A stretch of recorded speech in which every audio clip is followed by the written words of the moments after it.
Hi, this is Katie Weeks, your independent, close to my heart maker. Okay, so I'm here to show you the first card for my Stamp of the Month card kits for the month of August. So the Stamp of the Month is Goodbye Isn't Forever, and it's in the back of our current catalog for July and August. Sorry, I have notes on there. And then here is the first card we're going to make, and it twists and stands up like that. Isn't that adorable? So this is the first card. If you are enjoying the inspiration you get on my channel, I really hope you will hit that subscribe button below. You do need to be logged into your Gmail account, and I would really appreciate your support that way. It costs you nothing. Okay, so the first kit comes with all of these little goodies in it. And so we're going to take those out. There's an assortment. These kind of vary depending on which envelope you get. And I'm going to refer back and forth to my sample so I do this correctly. Okay, the first thing we're going to do is score this at at 4 1/4.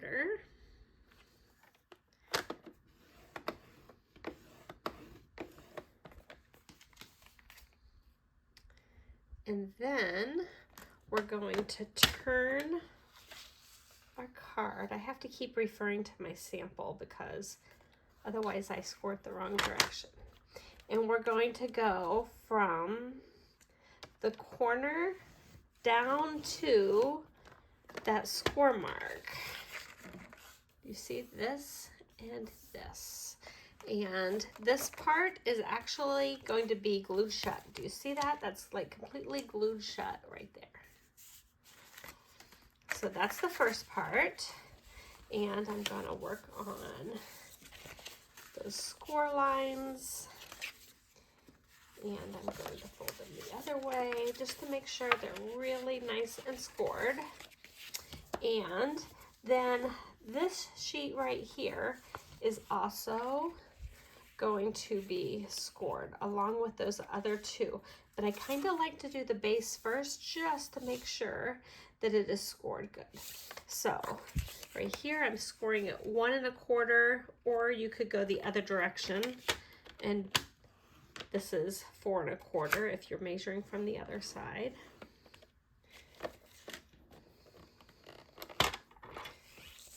And the top corner down. I had my card open for the other one. That's why it matters which direction you go from. So whichever way you do it, from the back or the front, you just want to make sure that you have good, solid score lines. And they should match up. But you can do it either way, from the front or from the inside. And all the directions need to match up. So the first thing I'm going to do is I'm going to glue this completely shut right here, because I do not need that at all. And then that'll help me match these all up. So I'm going to start with this section. Easier for me to do one section at a time to make sure everything matches up. Stay tuned to the end so you can see what else I add to this card. And then I can reinforce score lines if I need to. Don't rub your nails across that. Do you see I got a little mark on there from my nails? Nobody needs hot pink inside this card, right? This eraser literally takes off a little bit of the cardstock. It's kind of a handy thing. Okay, and then I'm going to glue these two down. This panel and this one. Now that I know that everything is matching up pretty good. And if I need to, I can trim just a smidge if necessary. Do you ever finish a card and think, oh, I want to add just a little bit of something extra to the card, just to give it a little pizzazz? Well, I did this at the very end of the video. Make sure you still keep watching so you can see what I add. To me, it's easier to cut very tiny, slim amounts with a guillotine cutter than it is any other type of cutter. And can you see there's just a smidge? I don't even know if you can see just the tiniest bit of that paper, printed paper showing.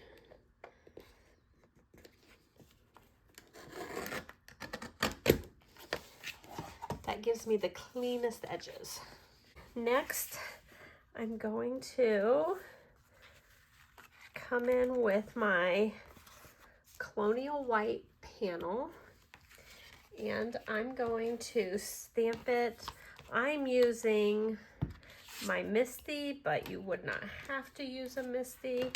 And I'm stamping that scene that's right here with the little trees and the little river flowing through. And I'm gonna ink it up really well. I'm using Mocha ink.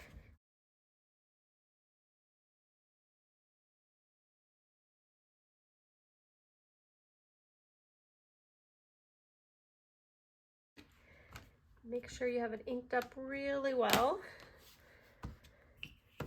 And I like the mini Misti just because if I need to stamp it more than once, I don't have to worry about lining it up. And this has a lot of very fine lines.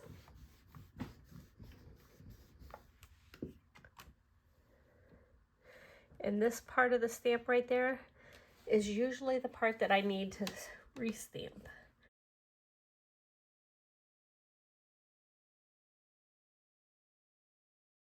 And there we go.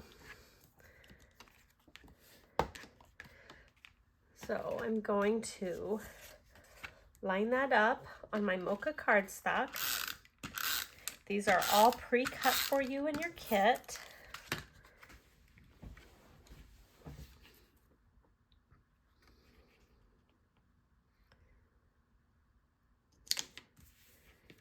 And then I'm going to line it up on here as well. And it will literally have like a 1/16 of an inch edge all the way around. Just the tiniest bit. The important part is you only want the adhesive to be right here. That's the only place it should go. And if you need to, you can run some adhesive down that to get to the edge. But since it stands up, we certainly don't want to tape down this top part. You want that top part to be unattached. And it has the tiniest little edge all the way around. Isn't that pretty? Oh, I forgot. We need to stamp one more thing. How'd I forget? We need to stamp, probably before you glue this down, in Paprika, your sentiment. And I just did thinking of you. You can do whichever sentiment you want.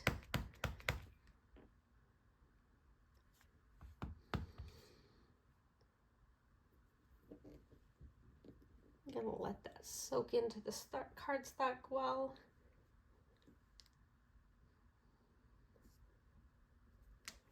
There we go.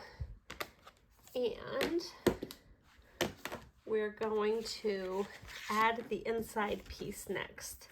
So this inside piece is a triangle, and I actually want to do it with foam tape. You don't have to, but I'm going to use the thin 3D foam tape just so it lifts up a little bit off of the inside of the card,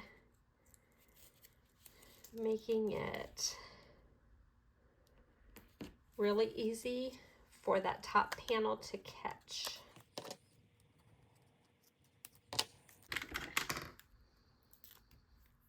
Ooh, peeled that off already.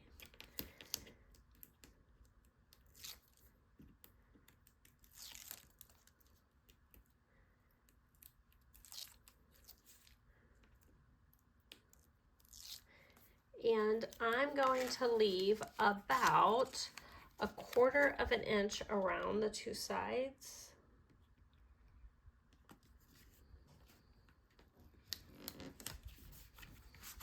For that to catch. Isn't that great? And then we're going to add a few things, all of our little specialty things. One of your leaves should be bigger than the other. I added the larger one on the inside, and if you don't use 3D foam tape inside that triangle for the inside, this little sticker will actually help catch that piece too. Then this one, the smaller leaf,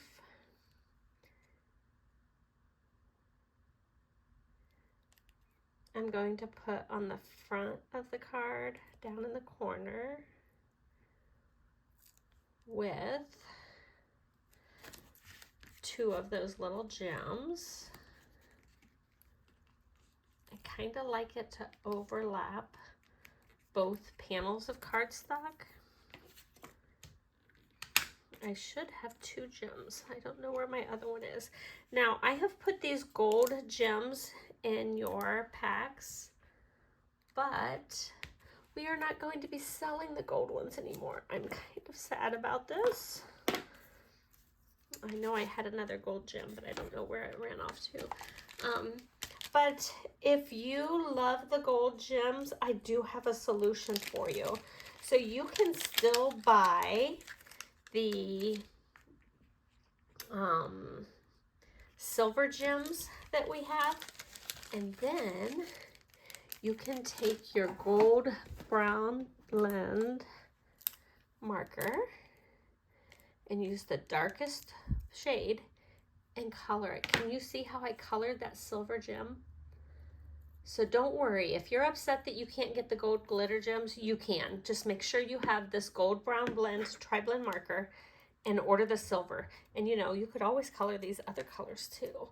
So if there's a certain color you want, have no fear. You can make your own. I just love that option. Those alcohol markers are so versatile. And then I'm going to take my little acorn, last but not least, and add it over here. Do you want to kick this card up just 1 notch? Let me show you a quick little trick. I'm going to bring in some Stickles and Liquid Pearls. So I have copper, goldenrod, those are Stickles, and I think this one is Bisque for the Liquid Pearls.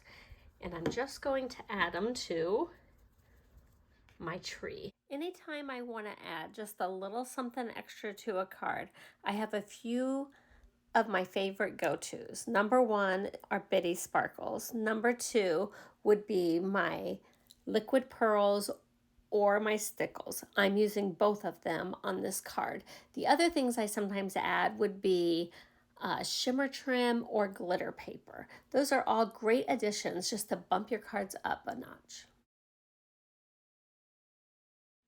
Please give me a thumbs up if you've enjoyed this video, and make sure you subscribe to my channel and you hit that bell to turn on all the notifications so you'll be notified every time I upload a crafty video. Please leave me a sweet comment below and share this video with your crafty friends as well. It's free, why not share it? Have a great day.